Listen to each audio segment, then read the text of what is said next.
How to quantize MIDI in Ableton Live. So once you've recorded some MIDI events, as you can see here, we are not quantized fully on the grid. And in Ableton, you need to pull up your MIDI editor to quantize. So we need to double click at the top of our region here, and it will bring up your MIDI events down here. And you can see that they are off the grid and they are selected. If they are not selected, they need to be selected before you can do any quantizing by drawing a box around them or by hitting Command A Mac or Control A Windows. Once you've selected some notes, the quantize controls are a key command that can be found in the edit window.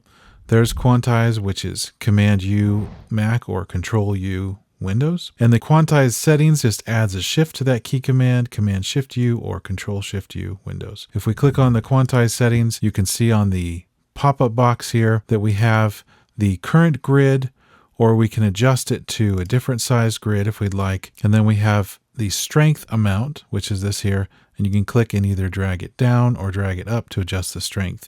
So if we do 100% strength and hit apply, you can see that the notes are quantized to that 16th note grid. If we hit undo, Command Shift U to bring that back up.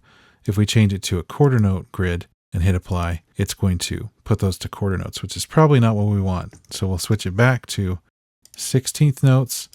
And then once that's done, we hit close. At any time, we can select the notes we'd like, Command A, and hit Command U.